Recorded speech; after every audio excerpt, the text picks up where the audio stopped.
for a little bit, and then maybe next week we'll make it available for everybody. Like, you know, but for now it'll be available for those. And it's kind of smart anyways, just in case there's something else that comes up. Yeah. I don't think there will be. We've tested it a ton. Sounds good. All right, let's do this. See you soon. Cool, man. All right. Okay. Bye.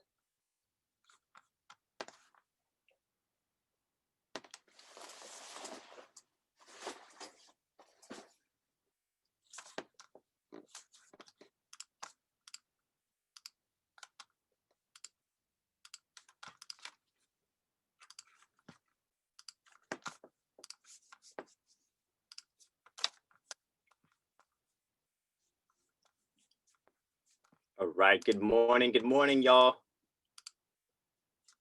Exciting day. Happy first mastermind of the New Year's. Everybody who's here, we're going to announce it, but everybody's here is going to have access to the split test that we're going to be releasing, the new feature. I'm excited. So it's going to make life a lot easier for you. All right, this is the time to have fun. We're just gonna, you know, sip on some coffee and relax for the next few minutes while we get everybody in this meeting. So unmute yourself, have some fun. Probably some of you are tuned into a few other things on the news, what's going on in the States right now, I'm sure. I know Nothing happening here in the States. What? Nothing happening here in the States. Nothing. Yeah, there's nothing big happening out there. Right.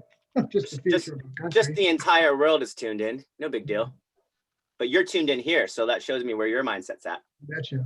How come there's 20 Troy Max on my screen? Yeah, that's weird. I don't know. You change your name. So that's because he decided that one of him wasn't enough. So over the holidays, he cloned himself. he did. Troy's been taking an active role. He's been working with China. I'm just joking. You guys, if your name is shifting there, all you got to do is go to the little 3 dots next to your name. If you see like yourself as Troy Mack, and go to rename.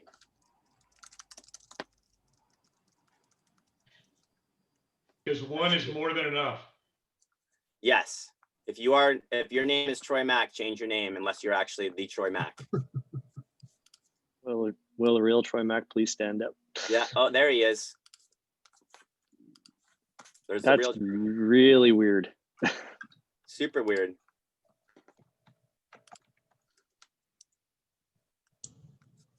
How do we change it? So you go to the little 3 dots next to your picture. Yeah. And you go to rename. That's it. Okay. See that? Got There it. you go. You guys are getting smart. Getting smart with Zoom. Got some good teachers. We try. Okay, let me get this all set up. Hey, Leon, is that a new sign behind you or just a backdrop? Is a backdrop.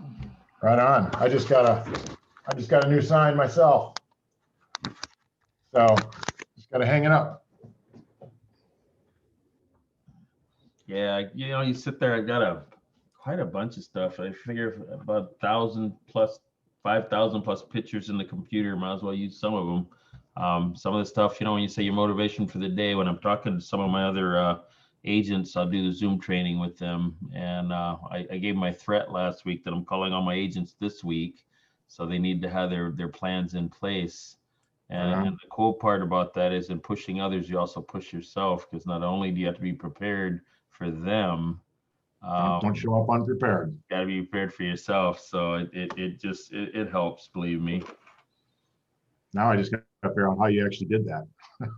Yeah, the virtual backgrounds are great. And, you know, you can take any pictures you want, take and save it on your computer, and then just upload it into the virtual backgrounds in the Zoom meeting, and then you'll have it. And then you can just go through there and change what you want. All right. All right, in about a minute, we're going to start. I'm just getting this loaded in the insider group for everybody, in case you're looking for it.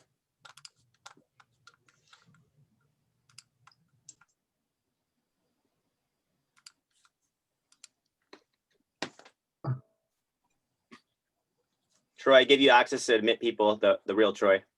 For everybody else, if you look at your name and it says Troy, change it up. I see a couple of you.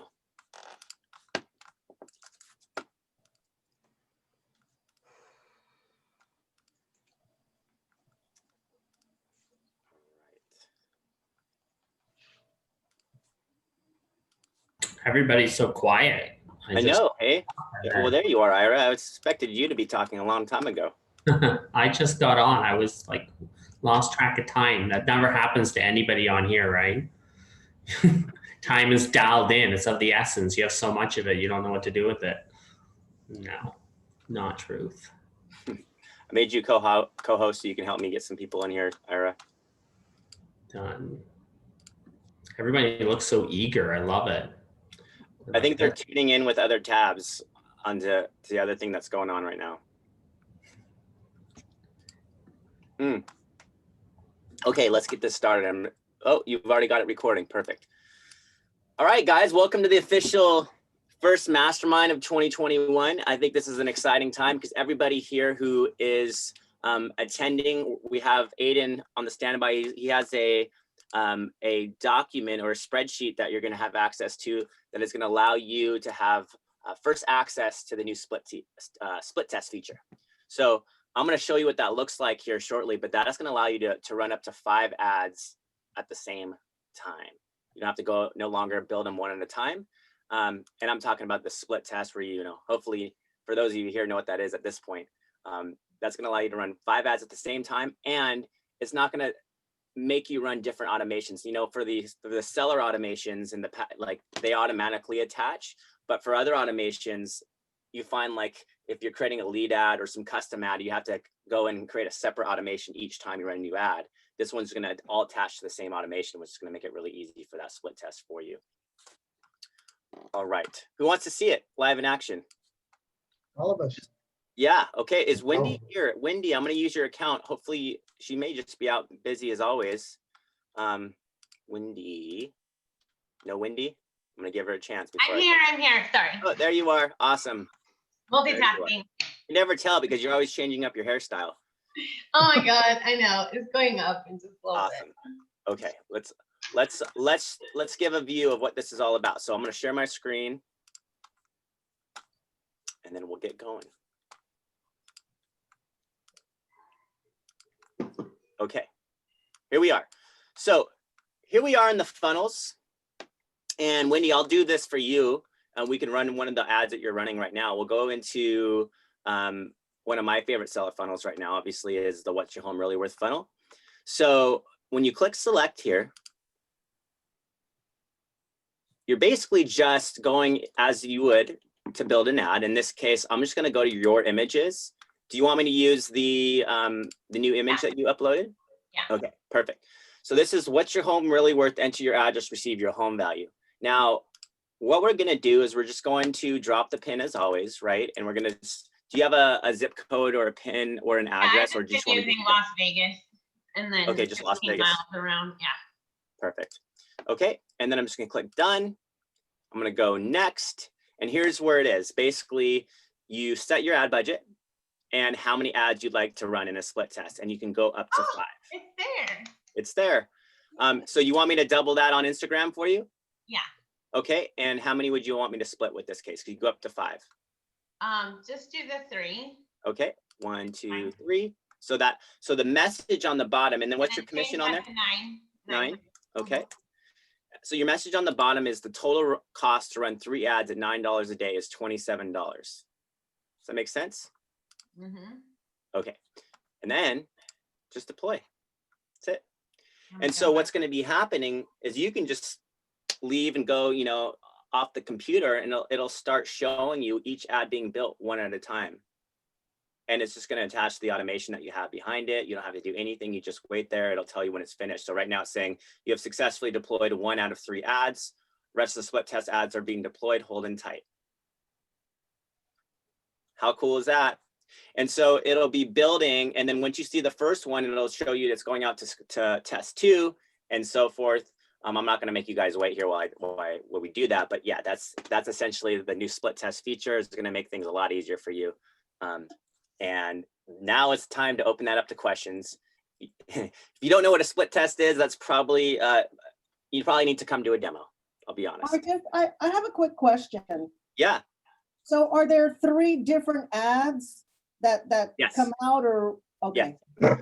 3 unique ads, same image, same copy. Same pin drop, same everything. The only thing, as you realize or remember, that the split test does is it's going to sample a unique audience, right? The whole point of a split test is that because of the 15-mile minimum radius, 24 kilometers in Canada, that's going to be a randomized sample. I mean, imagine how many, and potentially hundreds of thousands, not millions of people that could potentially be in some places. So how do you assume that Facebook's going to put it in the sample, the right audience? The only thing that we're changing here, the only thing that is different is who is it's going in front of, who it's going to be sampling. And that's what Facebook is trying to find, the lookalike audience, the audience that's obviously clicking, the quality of information that's being provided, and so forth. So you're going to be looking as those ads are going out, when the leads come in or lack of the leads, for example, you're going to be obviously studying it by the ad ID. And the ad ID is going to reflect which one of those 3, 4, or 5, or 2, what you're running, is going to be giving you the information that you're looking for in the areas you prefer. And somebody said that we needed to let it reach how many people before we decide to shut it off? 500 is 500. usually a good rule of thumb. Usually that in most areas that sets you at around like a $10 of ad spend before you want to make any changes. So, as your eyes get a little bit more experienced on this type of stuff, like if you find within the first 6 to 12 hours, like a full lead comes in the area you prefer with a phone number, I mean, you could, if you really wanted to, pause the other ads, right? You're just really trying to see which one of those is taken off the fastest and which algorithm. But oftentimes there are going to be multiple submissions from every ad. So sometimes you got to be a little bit more patient to discover which one's the ones that you prefer based on not only how many leads are coming in, but the quality of leads and information that's coming in. And we just got a question in the chat section here in regards to running ads on Instagram as well. It really depends on the type of audience you're trying to serve to. It really depends on who you're trying to attract. Obviously, understanding Instagram is a considerably younger audience. What I'm typically looking at Instagram for is first-time buyers. So if you have a good, come to my custom ad class maybe, or build something that's more in line with, my first-time buyers program, something like that, and try to draw people from Instagram that way. Wendy, you're running ads on Instagram as well. I'm not sure what your results are like so far, but again, what I'm seeing in my assumption would be the majority of the home sellers are most likely anyways, I would say 90% coming from Facebook. Instagram is definitely going to be good for buyers. It's also important to understand the type of imagery you're using for either platform. I think that the standard old boring map image, it still works really well on Facebook. I don't feel it's going to perform the same on Instagram, given the artistic media, right? Facebook is less artistic than Instagram. So if you're putting an image out there on Instagram, do make sure that you're fitting the mold, right? So come up with that image that Wendy had on her ad. I think that one should play fairly well on Instagram. It's nice, it's bright, it's clean, it's nice, right? But that would be my recommendation, is really consider who you're trying to attract. And right now with the low inventory basically everywhere across North America, my recommendation is really focusing on sellers. Obviously, with that said, we're seeing a lot of sellers coming through buying ads right now. That's pretty an interesting dynamic. But yeah, I mean, as with anything, test, right? Do a 3-ad split test on Facebook and Instagram. Maybe do another 3-ad split test on Facebook alone. Run them for 24 hours. What worked better? You can always find yourself which ads are working best within 24 hours of running them. You don't need to run them for any longer than that to know if it's working. So that'd be my recommendation. Can you tell, if you look at the ads, can you tell which, like if they came from Facebook or Instagram, like which one they clicked on to fill out their home value? At this time, I do not believe we do have that ability. I know that our dev team's working on a way to filter that through. Instagram is something we added just to be able to add Instagram as well, but we're going to start working on the reporting side, understanding that again, Instagram's age is, again, it's a very young demographic, but as with anything, things age, right? So those people who are in their early 20s now, they're going to be in their mid 20s and then their 30s eventually. So, realistically, it would be nice to be able to start focusing more and leaning more on, multiple platforms like Instagram and Facebook alike. So in time, we'll definitely be able to sort the two and then report back properly. Yeah, I see that I get a lot of likes on them, but I don't really know if business is coming from them. So I'm not sure. I do it mainly for branding because I don't do a lot of Instagram posting, and this gives me an option to, send my ads out there too. And then they'll see, LV Sweet Homes. It's more about the branding, I think, on Instagram for me, but Well, the nice thing is that it isn't having your budget. It's not like, hey, I have $10 a day, $5's going to go to Facebook, $5's going to go to Instagram. It's being, basically absorbed by the same entity. So wherever you're getting the most activity is where your money is going to be spent. So it's not the end of the world, of course, but again, I would assume that the majority of your performance, at least in terms of what you're looking for more immediately, is coming from the Facebook side of things. So Logan, question for you. Yeah. The $27 for the three ads, is that being split evenly between Facebook and Instagram, or just like, is it just, how does that work? It would be the same as always. So if you build one ad at $9 a day and put it on Facebook and Instagram, it's going to just spend based on where the activity is. It's not necessarily going to give more to anyone off the top. Then when you're doing the 27, it's really just not, it's the 9 times 3, right? So it's really 3 independent ads. So yeah, each ad will each have its own $9 individually from one another. And then each ad will spend whatever, whether it's being spent on Facebook or Instagram, you'll just have up to $9 a day based on where you're seeing the most activity. So that when you hit that $29 a day and it says $27 at the bottom, is it $27 for Instagram and $27 for No, Facebook? that I believe it's each ad is limited to $9 a day. And so like if one ad hit your $9 a day and the other one only hit 5, you're not going to get to your 27 total. If that makes any sense. Each one is simply its own independent $9 a day. Just like if you had gone through and created them individually, all this is doing is building, instead of you having to go through and replicate the process 3 times, it's just launching the entire funnel for you 3 complete times, basically. So all the same principles will still play out as they had before. What about the automation and how that works with the 3 different ones? Does it just take your property valuation automation funnel, so to speak, and just use it on all 3 of them?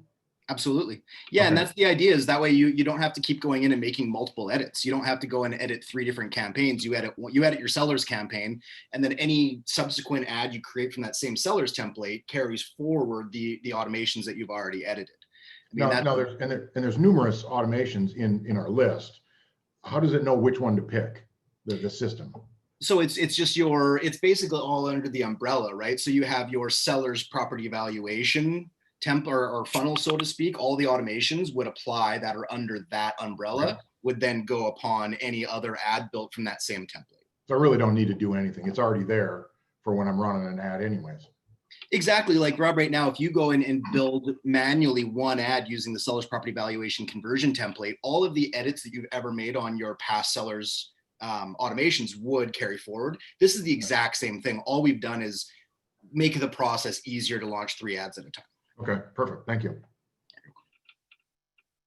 Awesome. So I'll show you guys a little bit of the functionality behind it. So when you go and launch these ads, there they are, 1, 2, 3, right? And every one of them is going to have a unique ad ID associated to it. So that's when, so the key often on when you are trying to decipher which ad is the one that you're going to continue with is simply by going into your contacts section and navigating between where that is coming from. Like you see 7373 was the last 2.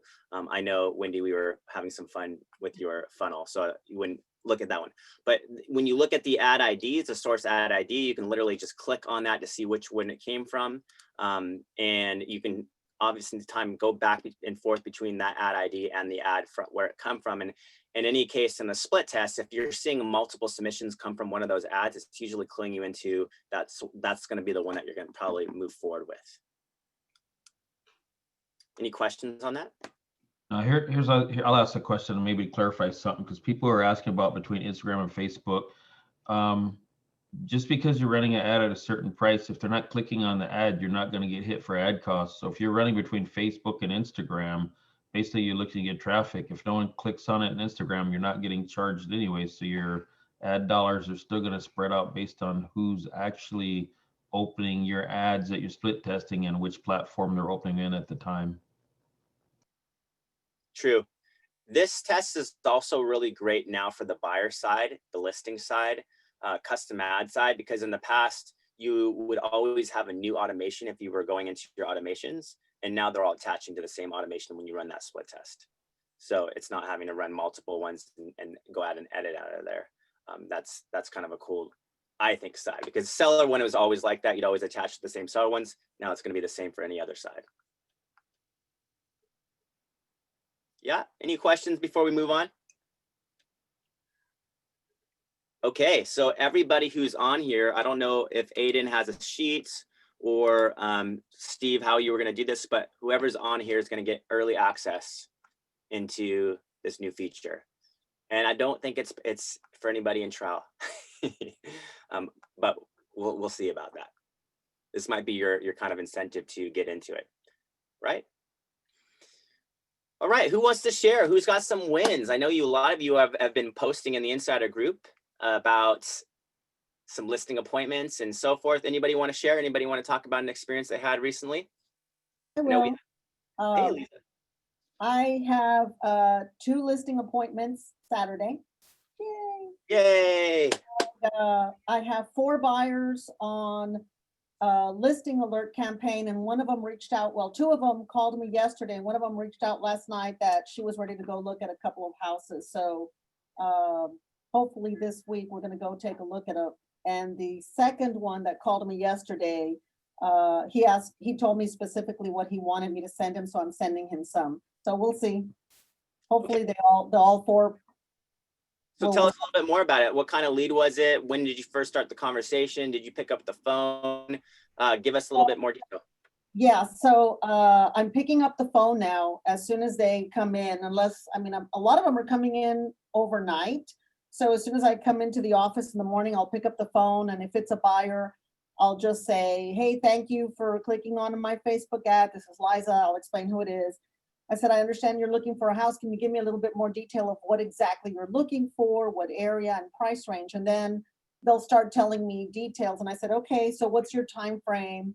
Some of them say 3 to 6 months. So I'll put them on a listing alert, and I can see through my CRM when they're opening them and which ones they're looking at specifically. And I'm trying to follow up with them saying, hey, I noticed that you liked this house. Would you like to go see it?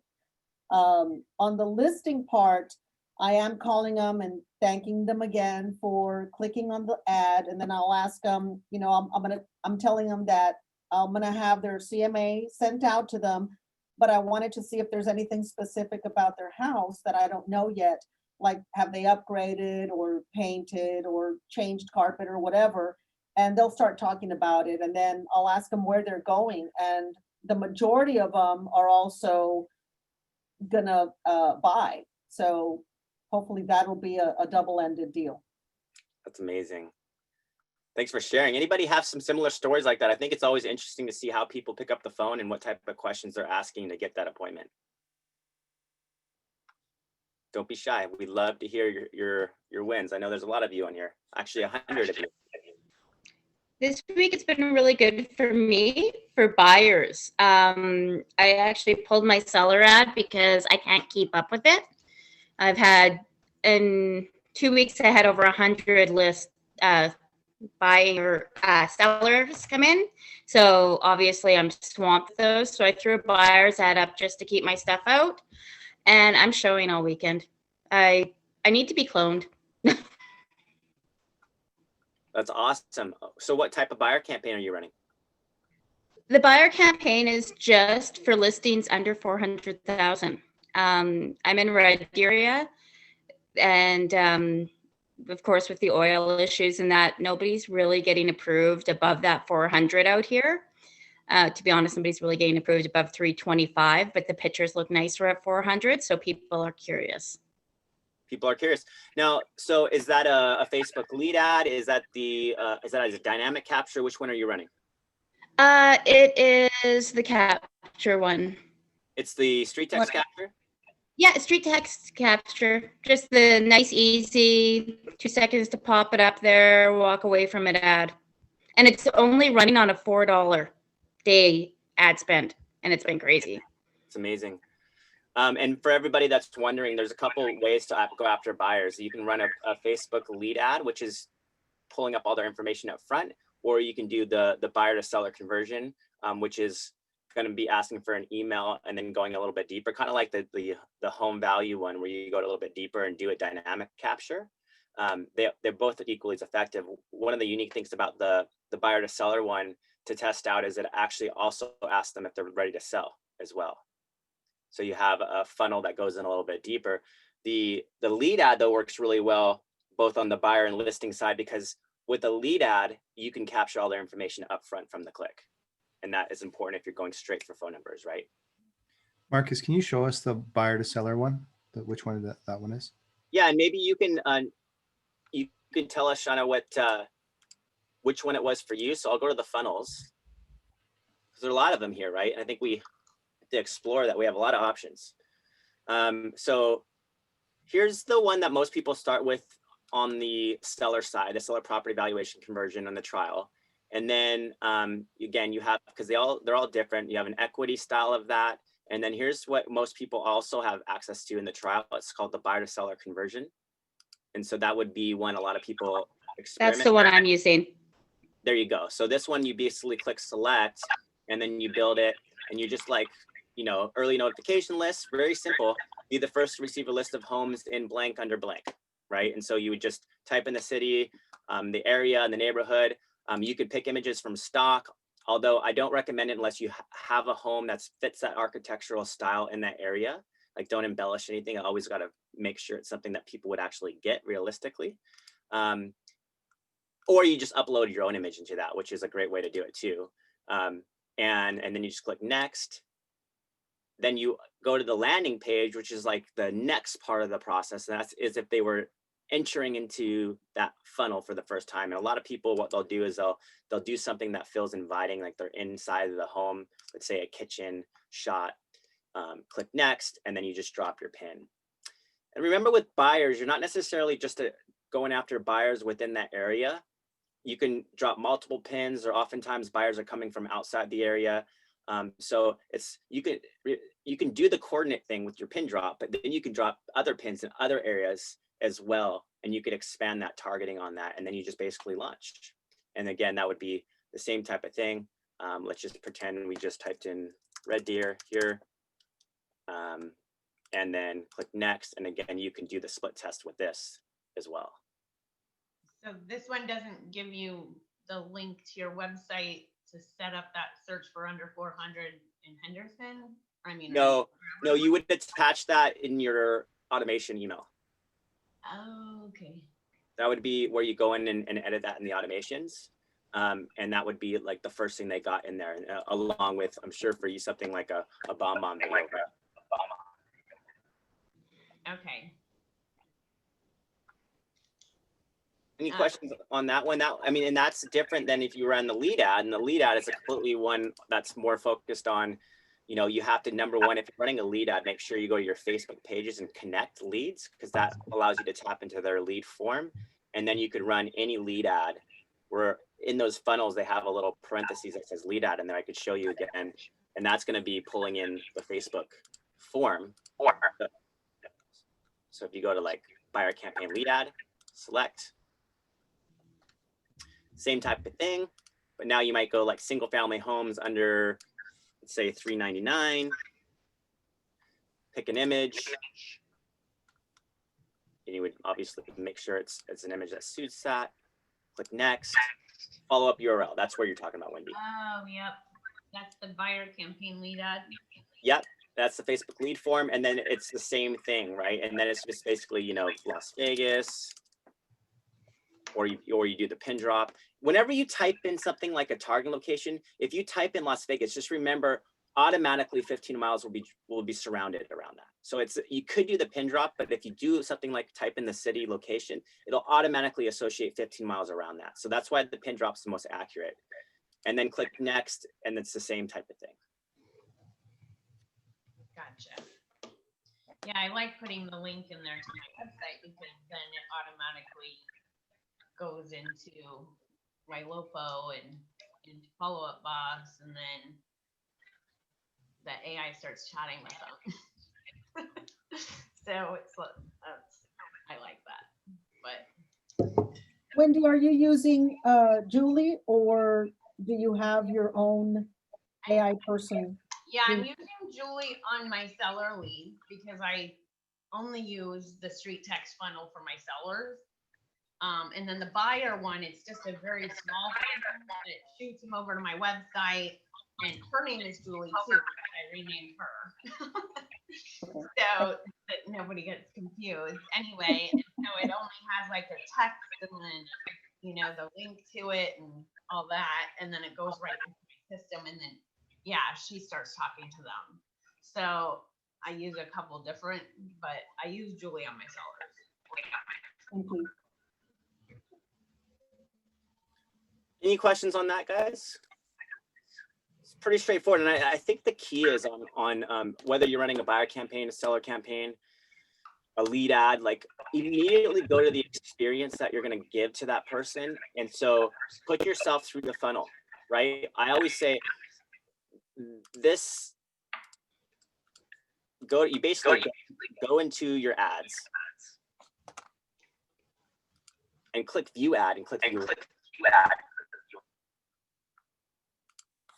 So yeah, Jennifer clicked through my funnel yesterday and we found out some stuff. I don't know what it was, but like she says, what is this? And I said, I don't know. I know what it is, Wendy. Yeah, so I clicked through her. Yeah, so when you click on her funnel and you fill in your information, it brings you to the thank you page, you know, your thank you form. But on her thank you form, not only did it have her team picture and logo, but then on the right side, it says, download the 10 best secrets to whatever. And you actually could click and you received a file from her. And I don't remember that being on my thank you form. So I was like, Wendy, what did you do custom? And she's like, I don't know. So yeah, how did you do that? That's awesome. Like over a year ago. So I really don't know. And I clicked through it like a long time ago, but I don't remember that being there. I don't remember uploading a form for people to download. I mean, it's cool. That's awesome. She's like, what does the form say? What does it look like? I'm like, really? Like, do you want me to read it to you? You made it. I think that's attached to all these ones, right? Correct me if I'm wrong, Logan or Ira or Steve. Doesn't that come with all the seller funnels that download? Just to meet yourself there, Logan or Ira, whoever wants to. Logan, you just have to repeat the questions. Logan and I were just chatting about something at the same time, so we might. I was a little lost. I was in the Slack. So on that, what we were talking about is that seller funnel. If you go through it, it has that download at the end. Is that it's to every seller funnel? Yeah. Every seller funnel, yeah, has that download. We actually should make it so you can change it to something else if you like. You can upload your own. I think I like it. Just a guide of helpful little tips when you're selling your home. But we should actually make that, so something you could change or customize or update. No, I like it. So Jennifer has that too? Yes, that's got it. Okay. Go through my ad, Wendy, because now you're going to get something that says I'm not local to that area, but I'm going to hook them up with a great agent, just like you did. Well, let's just go through this really quickly. I mean, so for all, I reinforce this in the conversion workshops that we host on Tuesdays. You start in this ad section. You go to view your ad, and then you go to view link. So you can see the ad, right? You go to your ad, you can see the link, okay? The congruency between the ad into the link. And then essentially you always want to go into this idea of, okay, well, what's happening? And so you put in, and you can share this link, by the way, and I encourage you to, and we did that yesterday in the conversion workshop. Share this link with people that you want to get some feedback from. Share it, because you're not paying for that click. You just share this particular link. It's your basically your squeeze page, your landing pages, with anybody you want some feedback from. You know, you can say, hey, just be honest with me. Where's it going? Is it going in your folders? Are you getting it in your inbox? You know, how do you feel that text message that was being sent out? What was the experience you were having? What would you do to make that feel more genuine, more authentic, so you'd want to actually respond to it? And so if you go into, let's just say I put in an address, click on analyze my property. Remember, on this funnel, this address, if they stop right here, is being collected in your contacts and the address only. And then this is where the rubber hits the road per se, in terms of as soon as I click on that, automatically I'm getting an email from you. So that's the moment where I get to see Wendy, right? I get, especially with her funnel, she's got a video that automatically sends out to me with the BombBomb video and so forth. We experimented with that yesterday, it was really cool. And then really everything else is the icing on the cake, because in this funnel, you're telling us a little bit more about your home, the condition of that home, age, updates, renovations, sell date, clicking next. And then here's your picture, home is where your heart is. If you have any Facebook reviews, you can pull those in as well. This activates the auto text responder. That's basically the funnel. Here's your download now that you were talking to and referring to. And this is where they can set an appointment. Really, you go ahead, Wendy. How come my reviews aren't there? Because I have to do something to make that happen. Well, do you have Facebook reviews? Okay, so if you have Facebook reviews, then you just got to go into, I'll show you. So you go to Facebook pages in your settings, right here.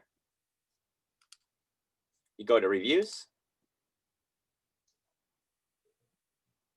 And they'll load, and then you just click one and make it a favorite. Right? You have all these amazing reviews. You didn't know you could put those into your funnel. So, I mean, I would go through it if I were you and see which one. Where would I click? You just click favorite. You can click multiple favorite and they'll kind of roulette through. And then once you do, you'll see it just automatically populate in. If I do a refresh, it should come in there. Oh, I can't because it's the last page. I don't know if I can go back. Oh, there it is. There it is. Oh, that's cool. So yeah. just a couple. Yeah. Well, I mean, it'll kind of roulette through. So if you put multiple favorites, you don't know which one's going to show up in front of who. It'll just randomly select it. That's cool. You can kind of choose the one that you think would be the one that you'd want a seller to see, right? Oh, gotcha. Does this show up on all the seller ads or just on a specific seller ad? That last page. That shows up on all the seller ads. And do you have to pull it in each time? Nope. Okay. Automatic.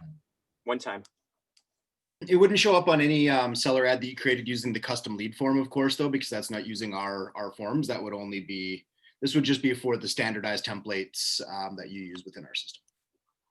Can you go back again? I'm sorry, I missed, how did she upload all that stuff? Not the Facebook, I got that part, but like her team picture and all of that? That automatically comes in from the Facebook business page. So whatever you have as a picture on your Facebook business page pulls in there. Okay. So back to the experience, right? Back to the experience of what those homeowners or buyers are seeing. That's when you go back into your settings and go to all automations in your funnel settings and kind of review. She's got a lot of ads, obviously, Wendy does, but in this case, this is her seller one where she has almost 3,000 contacts at this moment. And if you scroll down, you can see what automatically is sending out. So for example, that first email shoots out and you'll get to meet Wendy, right? You get to see that she's embedded a video introducing herself. She's saying, meet me on Facebook. She's got her email signature already built in from the section that automatically pulls the email signatures into every email. And so that would be really the ideal experience. And then if you look at it, she has it sent where she'll have another one on day 4, again with video. So she's really making that experience happen. A brand new one that she set, that she customized, called day 6, what will my house sell for? So she's layered that in with a lot of personal touches too. Welcome to HomeBot experience. And Marketing Matters, where she kind of shows a little bit about her drones that she uses in her marketing. And it's got a BombBomb template built in there. And then a day 12 even that says, are we Facebook friends yet? So it goes to show you, I mean, it's pretty powerful. Well, you can let the 9-month-long drip campaign do its thing, but it's always best to customize it and create an experience you want them to have. And then for integrations and so forth too, you can combine that. Wendy uses Follow Up Boss. I know Jennifer Salter does it a little bit differently. We're really excited, by the way, because Jennifer is releasing her course. And Jennifer, when's that coming out? I'm tweaking it. So Troy and I are wrapping up, and it should be soon. Totally looking forward to that, Jennifer. Yeah, Jake's got hers out as well. Junkie. Hey, Junkie. Hey, Jennifer. So this is awesome. It's so cool to kind of kick this mastermind off with so much exciting stuff that's happening on the demo, and really excited about this course coming out with Jennifer, and obviously Jenky's course. If you haven't already jumped on that one, you definitely should do that. It's just stacked with good stuff. So today is in this time, this week is such an exciting time of the year, because it's the beginning of the year. It's a start. It's a blank slate. This is an opportunity to really kind of think about what worked really well last year, what amplified your business, and what can you double down on this year. And if you look at, we're all on Zoom platform right now. The founder of the Zoom, he talked about doubling down. I thought this was interesting, because when he launched Zoom at that time, I don't know if you remember, but there was like GoToWebinar, there was Webinar Ninja, there's all these different tools. And he started this thing in a very competitive space. And people were almost asking him, like, why would you start another video platform? But he really simplified his approach. He said, okay, I'm going to just double down on whatever works. I'm going to keep doubling down on that. And it's worked incredibly well. And then of course, they were in a great position at the start of this year. And that double down effect has just amplified their business. And so there's really a couple things when you think about demand. So it's, if you're, whatever you did last year, whatever your results were, like, pat yourself on the back. That's awesome. It doesn't matter whether you did, 20 additional deals, if you did one additional deal, if you did, if you got your first deal ever, that's exciting. Like, that's like, pat yourself on the back. That was a win. That's really cool. Even if you're just working with your first client, that's a win. To remember that, because now the question is, okay, what did that? How did you get that deal? And what can you do tomorrow that's going to help drive more of those outcomes for you in 2021? The big thing you got to ask yourself is, how can I grow faster than the market? How can I generate my own demand? How can I get out there beyond my sphere or my network? And because if you build a really awesome business and you do a really good job serving your clients, like Wendy does, like Jennifer, like Janky, you're going to get a lot of referrals that are going to come out of that. And that's really awesome. Referrals is really, really cool. But when you have a business that's really healthy and you're getting referrals, how do you amplify that? How do you pour gasoline onto it so that you're now the one that's driving the growth of your business? Matt Yasmaniski, he's a really cool guy, and I actually want to shout out. I'm going to write about him in a follow-up email, but he's in a market, Grand Prairie, that has kind of struggled in the last couple of years. The market has basically gone down, and yet his business has grown 15% over that same period of time, which is incredible. So here's the thing. It's like, when your market is growing, if your business is growing as fast as the market, that's kind of a bad thing, because what are you doing to generate demand to grow your business faster than the market? And so if you look at Matt Yasmaniski, like, he's really put, like, he's obviously, he uses StreetText. He's a really cool marketer. He's got that cool video I shared to the insider group. But he's getting out there, and he's really leveraging all the opportunities that he has, and he's doubling down on things that are effective. So I just want to, as we talk about this mastermind, the question I want to ask you is, what is your goal this year? Everyone in the chat, just write down, what's my goal this year? And what did you do last year, and what's my goal this year? Do you want to grow your deals by 10%, 20%, 25%? Do you want to double what you did? It doesn't really matter what your goal is. It's now you're going to say, okay, after that, write down what your goals are. The next step is to say, okay, where did my other deals come from, and what can I do this year that will then amplify and take off further than I did last year? So then that again is, if you've been with StreetText for a while, did you track and analyze how many transactions over last year, and how long were you with us last year? We'd love to know, how many deals did you do with StreetText last year, and what's your goals this year in 2020? Well, I'm open. Like, with StreetText, without StreetText, doesn't matter. It's about driving your business forward. It's about growing. 100%. Yeah. I think that is so awesome what you just said, Jonathan, regarding the drive, regarding the goal settings, regarding the mindset, the affirmations that we do every single day will make it happen. I think those things, you know, if everyone realizes how important that is and just try to implement that part, everything just falls into place. So you hit it right there. Wow, Debbie, 10 from StreetText last year. That's amazing. 15, wow. See, a lot of the stuff we don't even get to see because no one shares in the insider group. We want to know your success. You know, you don't have to brag, but it inspires us all. So I'll share a goal, something that I'm working on. You know, thanks, John, for sharing that, because we have a coach, and our coach for StreetText is actually a guy named Dan Martel, and he was sharing the fact that you know, you really need to live in that future state. At the end of 2021, where is it that every one of you want to be, right? Where do you want to be at the end of the year? And the more you can live in that today, the more likely you are to achieve it. And I know a lot of you talk about mindset all the time and how powerful that is. So something that I did that might be worth sharing, might be interesting for some of you, is I took this year and I just divided it into 52 sprints, right? Because we got, you know, 52 weeks in the year. And then each sprint per se, or each week, I just want to look and take a look at what is working and what's one thing I can do on this week to move that needle towards my goal, right? And so I liked it because rather than having sort of like a daily habit or something that you sort of feel like I want to do this every single day, and if you break that day, you sort of feel bad. It's almost just taking a look at it by a week basis or a sprint by sprint basis.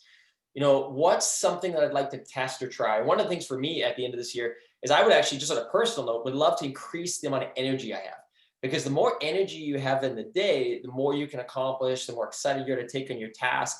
And it's amazing. You wake up earlier, right? So, you know, throughout this year, I'll be actually doing some even health testing and some fitness testing and things. And I'm just going to do that on a week by week basis and then just measure those results. And so I encourage you, if you can, divide your year into the 52 weeks and you'll be amazed at how fast it'll fly by. But if you're just making incremental improvements week by week, and then just record what you learned in each week, I think it'd be a really interesting end of the year if you take a look back over the course of the year. And one of our mottos we always say at StreetText is we just want to be 1% better. And if you can be 1% better on a weekly basis, how much does that compound over a year? So just tying to John, what John was talking about doubling down on the same thing, because that's where your leverage is. If you've already got momentum, imagine what that momentum will look like in 1 year, 2 years, 3 years, because that's where your leverage is going to come from where you're getting most of your ROI today and where you're able to sort of leverage all that growth and that learning. So just really excited for everybody this year. And I love all the goals that we're sharing.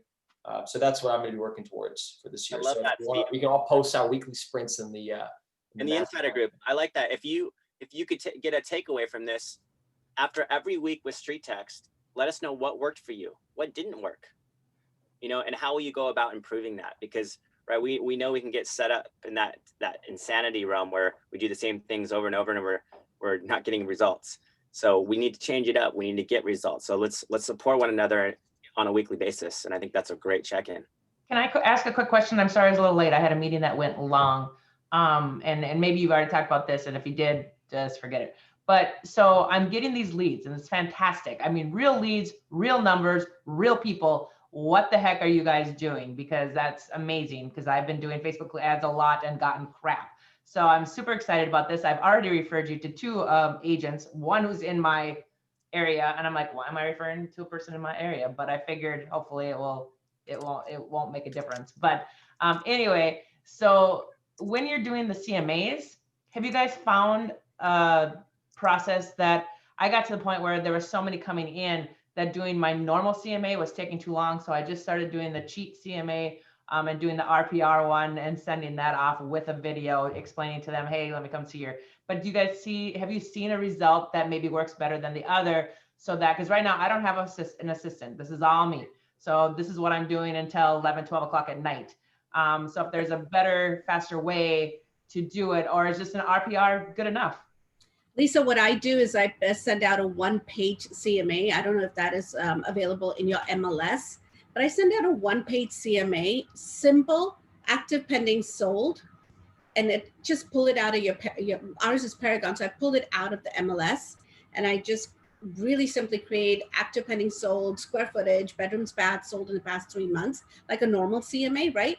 But it's only one page and I send it off. It is so easy to do. And, it's quick. You just want to give them a glimpse of what's in your neighborhood, what's happening in their neighborhood, sorry.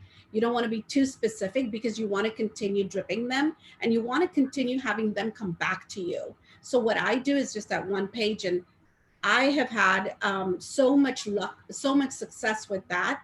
And now my, the ones that have closed out last year are now referring me more business. So now, StreetText is still there with the leads and all that. We're still doing the same thing, sending them one-page CMA, but now we're seeing referral business out of it. Yeah, what you have to remember, the famous words, if you give them everything they're asking for up front, they no longer need you or have anything to ask. So if you say, I just send something out saying, hey, just a quick snapshot of the neighborhood, this and that, if you got a minute and would like to let me know if you have any upgrades, updates, or remodels that you feel have significantly improved the value of your home, I'd be more than happy to get something out. And then I just also give them something about if they want to just jump on a Zoom call, if they've got an iPhone and want to do a quick FaceTime or whatever, we can sit there and do that for COVID practices and anything to get them to engage. And then I always do yes, no questions, because if I don't ask you a yes, no question, you have no reason to reply. Yeah.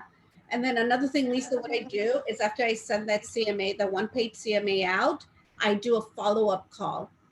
Hey, just checking in to see if you received my one-page CMA. If you have any questions, I'm here to help you. By the way, and I always end it, by the way, who do you know in your neighborhood that is looking to buy or sell or invest in real estate? Look, I'm not being totally focused on them at this point, right? I'm just making them think. So they'll always reply back when you ask a question, 9 out of 10 times.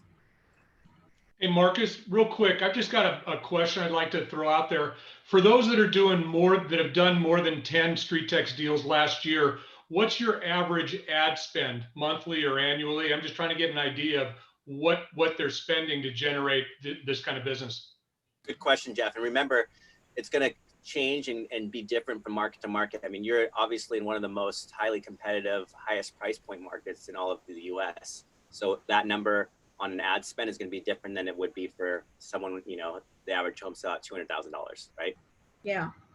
I spend $9 a day, just $9 a day on my ads. And one of my buyer ads is now increased to $20 a day, but my norm is 9 to 10 a day.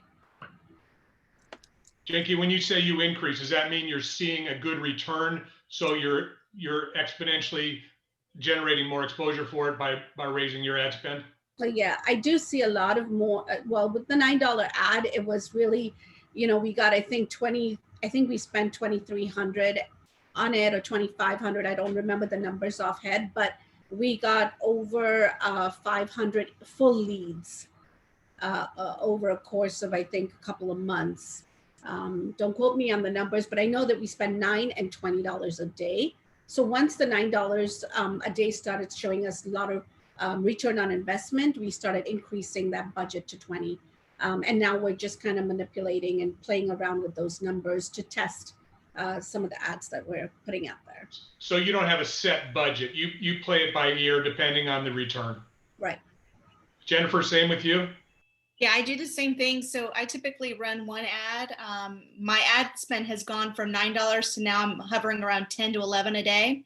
But sometimes if I see great performance going on, I'll go ahead and turn on a second ad over the weekend. And then I turn it off on Monday. If I have a closing, I go ahead and run that second ad. So for me, it's all about return on investment. So when I have a closing, I spend a little bit more. And I wanted to talk about what Leon was talking about. I think this is something so important because I love all of them and they're all so successful. And I've had a lot of success with StreetText too, but I gotta be honest, see my viewpoint when I give a CMA, Lisa, you were asking, I actually sent you a chat message on here that gave you a link to my video that I send out so you can look, but I give what they ask for more detailed. I don't hold back as much because I guess my thought is, yes, some people are going to take what I've given them and go to their realtor down the street. And you know what? Okay, so be it. But the way I'm looking at it is I get frustrated myself when I see something online and I request something and then they don't give me quite what I'm looking for. So I move on to the next anyway. So in my head, I feel like if I really connect, and I am a one-person agent like you, Lisa, so for me, I'm also up, I think that I can reach them. Like I can see them on Facebook, I'll connect with them, but I want them to get something where there's a range of $5,000. And what I tell them, because I haven't seen the house, is I tell them, this is based on a house in your neighborhood that's in good updated condition. Because as we know, some people need paint or carpet. That way they have an understanding, okay, well, I do need these things, so I guess we're gonna have to adjust for that. And I've had success with it, but I do understand that as a rule, most people send a wider range or they wanna set the appointment. For me, I think because I have more time to plug in directly with those people, I feel like I'm going to give them what they ask for. And if they, in the end, don't trust or like me enough to call me out to their house, then, it wasn't meant to be. But there's no right or wrong. I will say that the response that I got on one of them, I had a very wide range. And because it's an area that I know, an older area, South Minneapolis, you can have the $1 million homes and you can have the homes that nobody's touched for forever. So I had a wide range on that one. And I literally said, hey, the wide range is because of, and I said this in a video when I sent it, is because I haven't seen your house. I don't know what it looks like.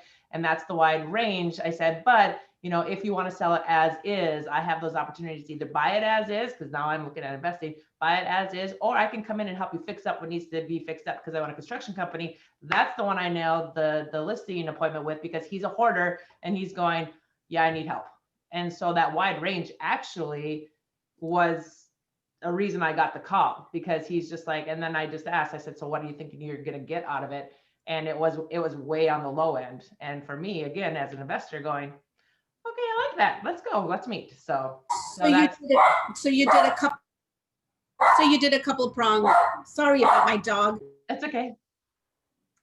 But you did a couple prong emails, right? So that's how it helped you. You had a couple of conversations. Yes. I have an answer for the, or at least my experience, I should say, with the advertising costs and everything. I track this pretty closely because we are a very small brokerage. It's literally myself, and I'm not an active agent. I just provide the supervisory portion of it.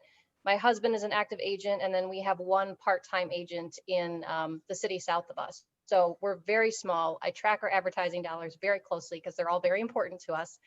And looking at last year with StreetText, we spent about $4,600 on Facebook ads, including the cost of the actual StreetText subscription. We ended up spending about $6,600. And from that, we generated about $8,000 in commissions. So we made just over $2,000 based off of our StreetText ads alone, which to me was a great return on investments. And we actually have a listing right now that is at $899, which is very rare in our area. It takes a very special buyer. Our average home price is more like $150, $175. But through StreetText, we got this one super high value listing. If that one were to close, that would be fantastic and absolutely make our entire year, really. But that's just having that to be able to say, well, we spent $6,500, we made $8,000 based off of our StreetText leads and ads. To me, it's been more worth it than any other tool that I've tried to use. And because I work a full-time job, having all these automations where I can come in and provide the CMAs and then send it off to my husband or our other agent and be like, hey, follow up with this lead, it's absolutely priceless. And I think it's incredibly worth it. I would recommend possibly looking into Jennifer's course coming up. Also Jinky too, because if you've been with us for that long, there's so many great leads in there that you can go back to and create a conversation with. I find a lot of people neglect going back to the very bottom and starting the conversation with the very first lead that you ever had. It's not just the last week or 2 weeks of leads, right? It's some of these leads, actually, the ones that you started with a year ago are the ones that are going to be most likely to sell today. So it is a gift that keeps on giving. Your ROI will compound, especially the longer you are able to nurture and stay in touch with these people. Hi, everybody. I have a question about the ads, especially for the people that have been using the system for a while. For those solo agents, if you have an ad that is actually performing really well, but you get to a point you get so overwhelmed with all the leads, obviously if you pause it or you put it inactive, next time that you turn it back on, the audience is going to be completely different, right? I can answer that. And then if anybody here has any personal experience, definitely chime in. But what we've discovered is Facebook likes to do things in 72-hour stretches of time. So if you pause an ad for more than 72 hours, it's not set in stone, but it seems to run the risk of resetting and then finding a new and testing a new audience. So there is that I don't want to call it an opportunity, but there is a chance that I guess that you unpause and it can retest and then not find the same traction it had before. The same thing can be said for adjusting your ads budget by more than 25% its current value. So if you go, say, from $9 down to $5 a day, it's like you just created a brand new ad at $5 a day. So two things with that. My recommendation is usually go dollar by dollar in 3-day stretches, so that, for, again, two reasons. One is you don't reset the ad, but the other, we really want you to feel the impact of every single dollar spent. And it's a little bit harder to tell because sometimes, regardless of what your ad budget's at, you could have slow days and heavy days, right? It's kind of the idea. And over a 3-day period, though, the idea is it should be a little bit more averaged.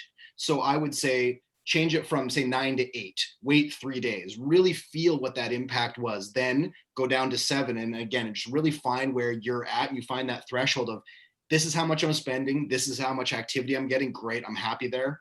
Set it. Then as your systems start improving, maybe you're changing things and getting a little bit more effective and efficient, start going back up the other way. That would be the way I would do it. Okay, So with that, are you saying if we're getting good results, so like right now, because you guys have talked about this changing about every 72 hours, but I'm still getting good results on my one right now with real names, with real people. It's okay to leave it, or do you think I'll get even better results if I do another ABC test? No, I would suggest at that point, if it ain't broke, don't fix it. The idea is test until you find what's working. Let it do what it does. I mean, if you want to move in to start doing buyer's ads or something else, I mean, of course, but once you've found that seller's ad that's working, I would heavily recommend step back and let it do what it's going to do. Yeah, because there's that part of me that's listening to you guys and I'm like, do I change it? But oh my gosh, they're still coming in. So I've been struggling with that. I would say, Lisa, don't change it, because what I did is I let my buyer ad run for so long and it gave me amazing results. And that's the place where my buy, sell came in, because they always have something to sell, whether it's an investment property or, and then of course it's the way you talk to them, right? To do the conversion and all that, it's all on you. We can provide you courses, we can do everything. Jennifer's course is going to be amazing. Then we have my course, then we have, Donna's course. We have all these amazing, courses out there, but then you have to put your flair to it. I always say that if you don't put your touch on it, it's not going to work, right? So I think leave the ads the way they are, because I'm still running my ad and I'm still seeing success out of it. So I'm not going to mess with that, but I'm going to continue creating more. Yeah, and let the ad metrics help you decide when to make alterations. That's why we have those two columns. We have the lifetime value of the statistical measure. We also have the last 7 days. So if, for instance, you've been running the ad for 7 or 8 months and the lifetime of it is an appropriate cost per click, cost per lead, cost per email, great. Now, if your last 7 days, all of a sudden you're seeing an albatross, so to speak, it's soaring to a height that you're not interested in, then you're going to start wanting to consider making alterations. The longer you've been running the ad, the more runway you give it. If that makes any sense, of course, right? So you give it a chance to get back on track, but if it's not getting back on track, then absolutely replace it. And again, if it's been a good ad for a long time, what I would typically do is, before making a decision to turn it off, I would probably build 2 new ads, or even another 3, let them run for 24 hours and see if they took off with better metrics than you had seen on your previous one. If so, then you turn off the old ad. Otherwise, again, leave it going as long as you could possibly leave it. Logan, I have a question for you. So while I got you on here, I don't know if it's a North Carolina thing or a Facebook thing, but lately when I go to run an ad, I know the ad's working because I see leads coming in, but for like 2 days on the ad dashboard, it shows nothing, no numbers, no cost per click, no nothing. So it makes it hard to do split ads and things because it just shows nothing. That is it's a Facebook thing. I mean, realistically, we pull the report when we can, and there's sometimes a slight delay between Facebook's ads manager and what we're able to I guess get real time. So if you're finding that, I mean, what we're trying to accomplish is make it so you don't ever have to visit ads manager again. That's really our goal, because we all know, I mean, Ira says it best, it's the labyrinth of frustration and confusion. We're trying to get people to avoid that area. But if you're noticing that you know, you're getting leads, obviously the ad's working, but you're not seeing the stats in our dashboard as they should be, go into ads manager and just check it there just to make sure, because that, you know, ads manager really is the, you know, the official realm, so to speak. We just kind of pull from that. So if the stats aren't 100%, you know, real time, then I would recommend going into ads manager and checking out.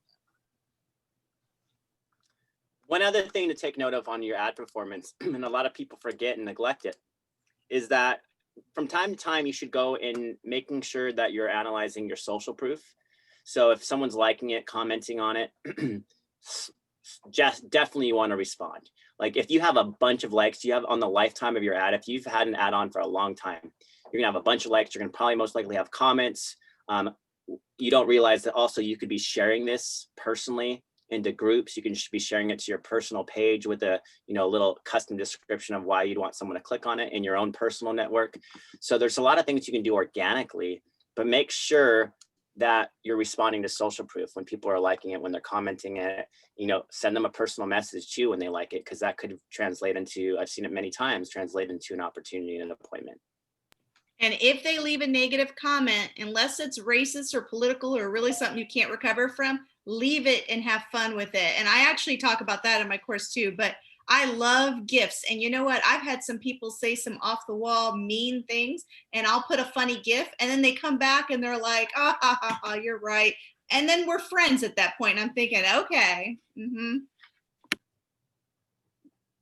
It's good stuff. So real quick, hey, Logan, check your email. I've sent you a couple. I want them snapshots from the ad you and I are building that we couldn't launch. And then one of the things, you know, everybody coming to the new year, in addition to the new things you're doing, look at what didn't work for your ads last year and just be honest with yourself. Because I mean, I'll be the first to tell you, I didn't do follow-up. There's times where you just, things happen, you get busy. You don't have the same time frame. You'd love the perfect world to block out every day, but there is no perfect daily schedule, so to speak, if you try to plan your life out for the whole year. But there's a perfect daily schedule if you just take and make the time during the day to get the things done. And the famous words are, there's no failure till you stop trying. So look at what you were doing last year that didn't work, and it might be something as simple as a tweak. So even like today, showing that you can split test. I honestly did not split test worth of crap last year, but now I can do this and in minutes get something out. So if it's something to go back and visit on, and a lot of people were worried that, oh, if I put this $27 a day down, I'm going to spend $5,000 in a month. Set an alarm, set a reminder to go back in there the next day or whatever. Give it the 24 hours that you need, go back, water it down, but just take a minute to be honest with yourself, tweak what you might not have been doing last year. Don't take it as a failure, take it as a learning experience and use that to jumpstart you up, because you are already doing something. So build off that and make it stronger, you know, correct it. That's great, Leon, and take advantage of the community. Take advantage, like we had 100 people at this meeting, and I think we got to expand it to, there was other people waiting to get in the waiting room because we had a 100-person max, so we would have had more. If you make this one meeting a non-negotiable every week, if you can make it, you're going to get so much gold from it. Also, there's some other great classes. The conversion workshop on Tuesday. Jennifer and Wendy were there yesterday. We had some great conversations. There's the ad tweaks class, or the ad performance review. There's Logan's custom ads class. There's so many ways to tap into the community, including in the Facebook group itself. So the more you participate, I think the more you'll get from it in terms of an ROI. And that's, I can't tell you enough. You don't have to go and reinvent the wheel. You just study what people are doing to be successful, and then you make it your own. Put your own personality and your own twist on it. You're not going to copy verbatim, script for script, anybody's follow-up, but you're going to find little things that you're going to implement and pull into the business flow. Yeah. Any last words? Anything anyone want to share? I know we're kind of coming a little bit past the hour here. It says open the floor to you. It says all for you guys. Go ahead, Hey, Wendy. Debbie, are you the one that shared the I'm a small business, thank you for supporting a small business in your ad? Who was it, you? I don't know if she can hear me, but Marcus, there is someone who shared their ad and actually shared how to do Zapier for KV Core. That person suggested or mentioned how she always like tells the lead, hey, thank you so much for supporting a local. Arlene Summers, I believe. Okay, that was a great tip because I actually added that to my emails and my text. Thank you so much for supporting our local business, because then they realize also, oh, this isn't just a computerized spammy thing. This is a person who's local working. And so I just wanted to give a shout out to her because just that little sentence has made a huge difference. I've had people comment several times already. You know, it's just a nice little reminder that, yeah, we are solopreneurs. We are local businesses. That is essentially what we are. We're here to help and serve our communities, right? Not many realtors are serving. I mean, unless they're in an area where, you know, state lines are really close. They're pretty local. It's a pretty, you know, again, there's, you know, DC, Maryland. There's some areas where you're serving multiple communities, but for the most part, yeah, we serve a community. We are local businesses, and it's nice to be able to remind people, especially after the year we've had, where, you know, I've done more shopping on Amazon and other places as ever before. So now that things are opening back up, I'm personally going to make it a point to get out there and buy things, even if it costs me an extra buck or two, you know, to support local business. It's something that's important to me. And I think it's something that's important to a lot of people. So I think, yeah, reminding people that we are ourselves small businesses, that's a really wise idea. Also, if you're doing a niche, I'm retired military, but even if you're in the military or whatever, I put the tagline members serving other members, drag them into the commonality so that they know that they're working with their own, they have someone that speaks the lingo and know what they're doing. So if you're niching a particular career field or area or demographic, make sure you put it in there because you want to create that friendship, you want to build that relationship, and it'll work because they know that you know what they're talking about or understand what they're going through. So they want somebody that they can trust, that they know understands where they're coming from and where they're trying to go.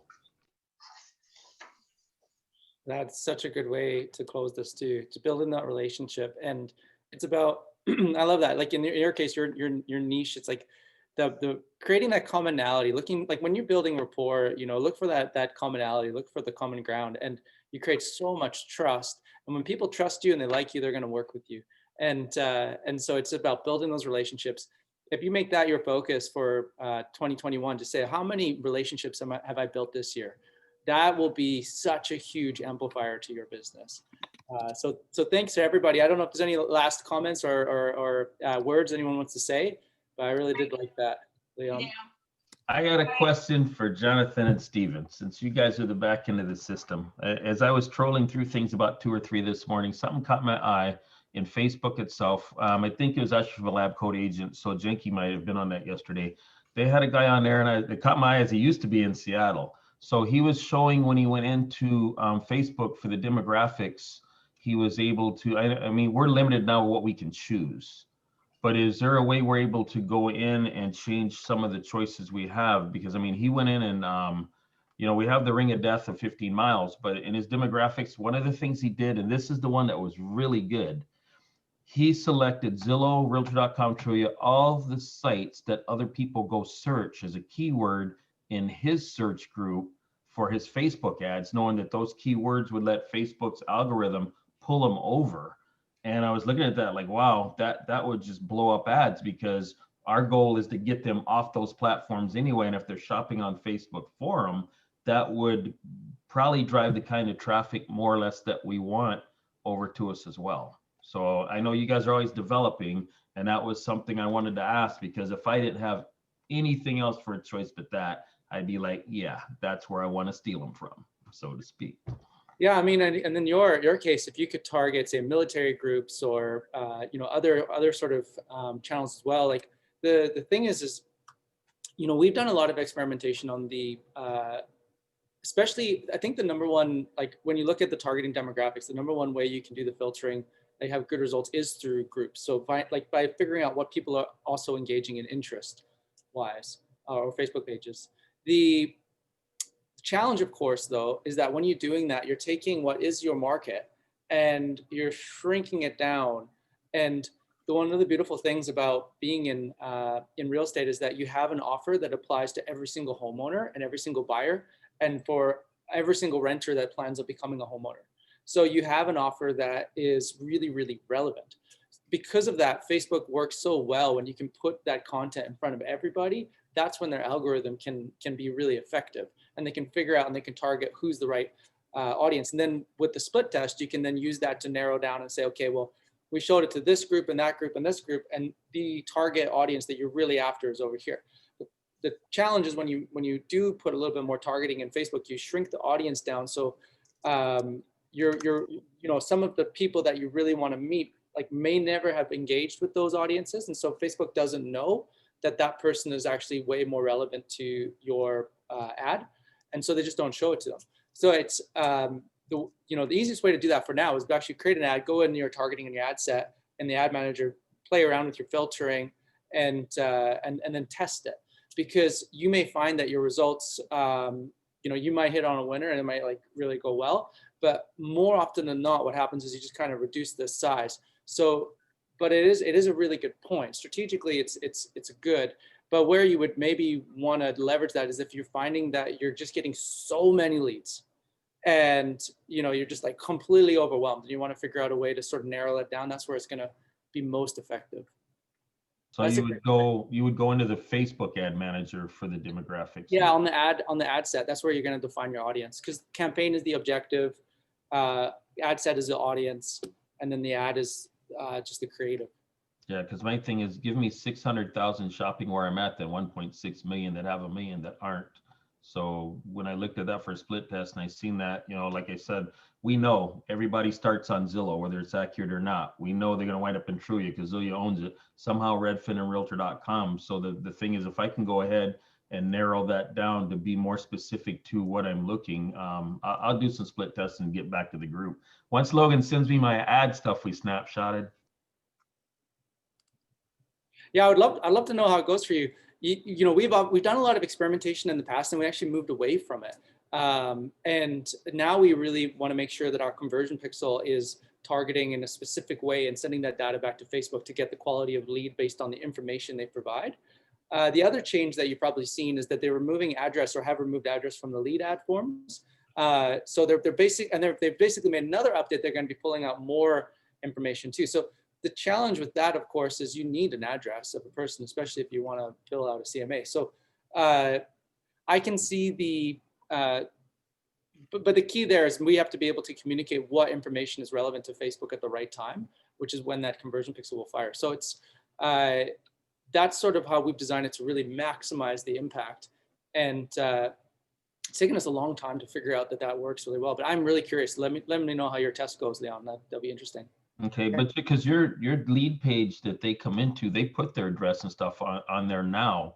So, yes. So basically, while Facebook algorithm won't pull it, if the person coming in is filling it out, we're still able to capture it.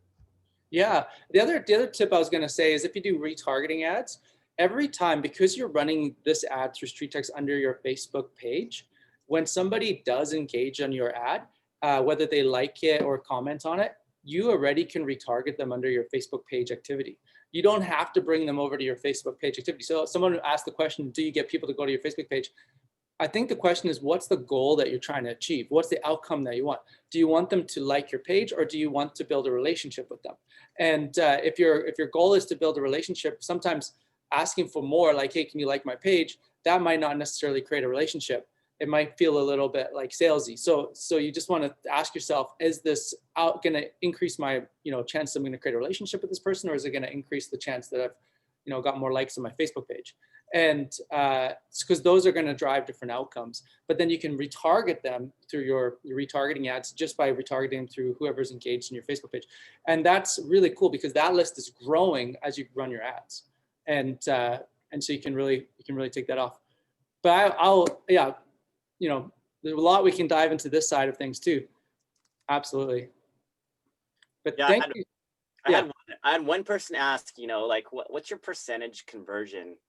And I think that's such a hard one to answer. It's so subjective. you could allow your automations to continue running the way they are on the 9 months and do nothing, you know, no personal follow-up, and probably hit those average online numbers on percentage wise. And then a lot of people will give up too early with the top of funnel. So they'll do it for 3 months and then like, well, I didn't get an appointment or a lead. I'm like, well, you really didn't give them enough time. You know, those people that have been with us the longest, that 1%, 2%, 3%, it just keeps on increasing. So it's really hard. It's so subjective to your follow-up, to the integrations, to how you're reaching out to them and staying in touch with them. And, you know, it'd be so hard to define from person to person. So I think it's going to be on you. I think the longer you stay with a system like this, the more that number just exponentially increases. Yeah, that's a good point. So like when you've done your first deal, obviously you believe it, you've seen it, you can, you know, that fuels the hunger, and then you go out there and you go for your second one. If you haven't done your first deal yet, you know, really, this is why the Insider Group community is so powerful. Listen to these stories, let that build your belief that you know it's there, and then let that drive your outcome. There's this triangle of change, which I've talked about in the past, but Dave Brailsford, he's the coach of the British cycling team. He talks about this, and it's you got to have a reward, you know that the reward is greater than the amount of effort that you're doing. You got to put in the effort. That's the activities, the day-to-day, the grind, so to speak. This isn't to set it and forget it. This is, you got to do the activities. And then the third thing is you got to believe that it's possible. Because if you don't believe that it's possible, you'll never put in the effort.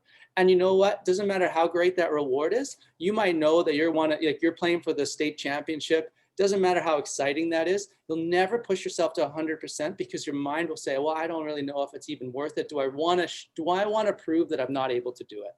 Do I really want to push to 100% just to find out that I wasn't able? If you believe it, you will find that you'll push to 100% and you will achieve it. So that's a very, very important component. So belief is obviously, it's easy to believe when you've done your first deal, but just use the community to encourage you and to inspire you.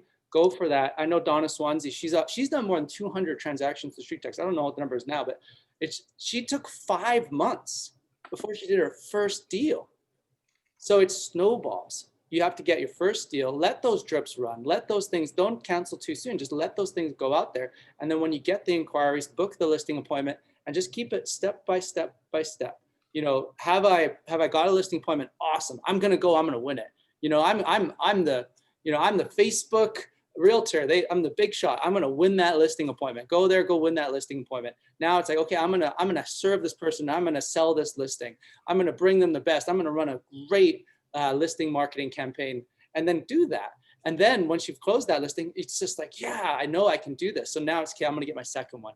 And so just remember that. And it doesn't really matter whether you're at 60 trying to get to 80, if you're at 80 trying to get 100, if you're at 100 trying to get to 120, like it's the same mentality. It's just you're stepping into a zone you haven't done before. So that's normal to say, but you have to know in the back of your mind that this is possible. I am able to do this.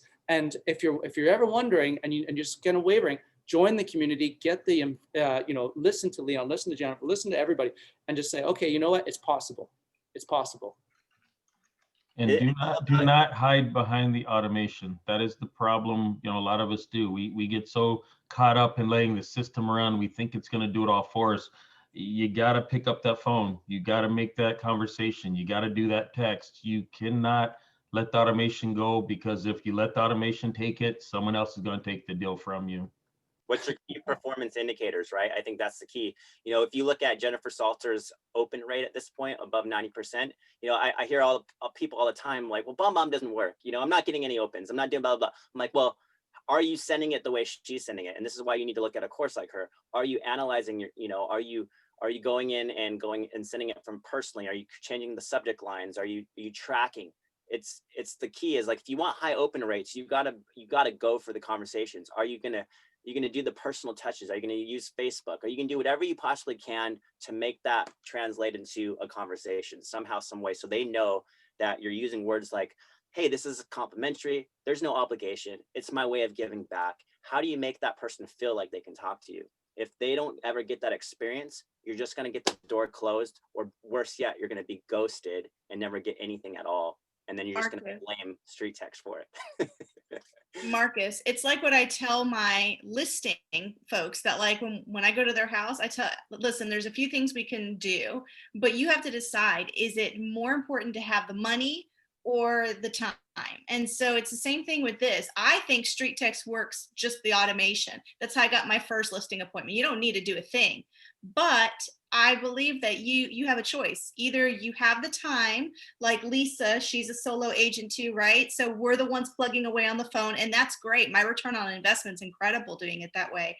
But then you've got folks like Wendy and Leon and, you know, Jonky, that they have huge teams, or they have, you know, buyer agents and this, and they're going all the time. So for them to have a little bit more money and maybe not like do the one-on-one automations, you're going to get the same results. It's just how you're going to do your business. But if you are a solo agent and you are just plugging away just yours, you need to be having a 90% open rate, and you can do that. It's just a matter of changing up what you're sending to them and following up every day. And if they haven't read it, that's why BombBomb's important. You need to see if they've opened it.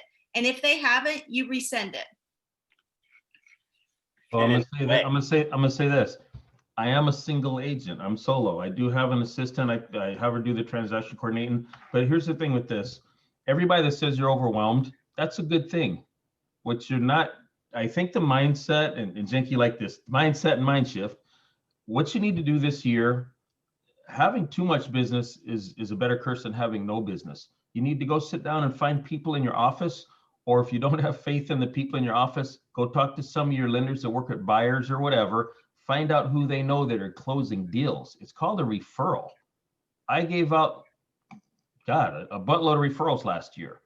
That keeps paying the bills. It pays my ads. It pays everything. You get to where you take, they say you take the cream off the top. Pick the ones you want. What you don't want, pass over. I go with a team concept. I just say Premier House's team. And whoever I give the deals to, I say, hey, just let them know you're a member of the Premier House's team. They don't, the whole transition, the handover is smooth. The deal gets closed. Don't give it to somebody who's not going to do anything. Give it to someone that's going to close the deal. So like I say, talk to one of the lenders you work with. They know what buyer agents are getting it done. Get a referral out there. You can be as busy or not as busy as you want to be, but don't turn down something because you can't handle a deal. Get a referral and pass on, because that one referral you do might be a year's worth of advertising on StreetText or whatever other platforms you're doing. So you can be as big or as little as you want to be on the internet. So don't shut down the mindset or your ability, expand on it. Wise words. We'll leave it there, guys. It's almost 90 minutes of masterminding. We'll see you next week.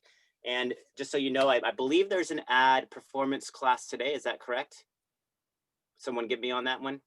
Calendly/StreetText if you want to review your ads. Custom ads classes with Logan, that was yesterday, right? So that's every Tuesday at 11 a.m. Pacific Standard Time, 1 p.m. 1 p.m. Pacific Standard, 4 Eastern. And Leon, just so you know, I responded to your email. I did clean up my entire desktop, so I deleted everything, but I do believe I kept those two that we were working on. So I sent those to you in an email. Appreciate it. One request, somewhere in the group, we're always looking every week for something to do. Can we turn around somewhere in the next couple of weeks and tweak Julie? For people that have been asking, I know I'm gonna sit down this weekend and I'm gonna build out my 9-month. I'm gonna build a brand new one to run for the year.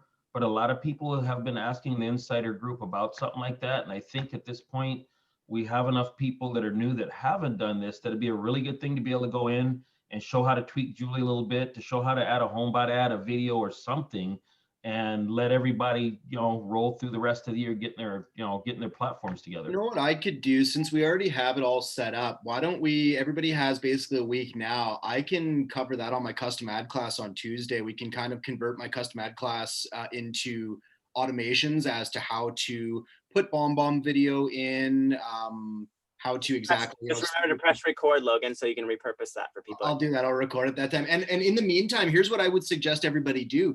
Go through your own Julie text responses. See what was the one that was your highest responding message, whether it was the default messaging or whether it was something that you put in yourself. What was the one that consistently got the most responses back, whatever that response was, positive, negative. Sometimes a negative response is better than nothing at all, right? So whatever got the most responses, go to the insider group and just say, number one Julie message, and just put it in there or something like that, everybody, we can start, you know, ranking them and rating them. And then when you guys come to the ad class on Tuesday, again, we can focus entirely on automations. We can then take the best results and then start coming up with the right sequencing as well.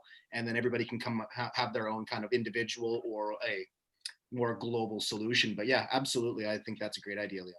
Yeah, because you needed to make sure you got 2020 and anything that's outdated out of your stuff, because people come in and go, oh, that's an old one. They move on. I try not to put a year or anything in there so it stays relevant always, not, oh, that's 2 years old, you know, like a glamour shot from 10 years ago. So that, yeah, just if you would post that in an insider group, I'm sure I'll be the first to sign up. Done. Yeah, you betcha. All right, we'll leave you to go. We have in 30 minutes, we do have a webinar at the Lab Code Agents. It's called Mastering the Go-Giver Mindset to Win More Listings from Facebook in 2021. So we'll post that in the insider group as well. But just so you know, in 30 minutes, we don't expect you guys to be on here all day. But if you are available, feel free to come on board. Thanks, Happy New Year, everybody. Loved it. Yeah.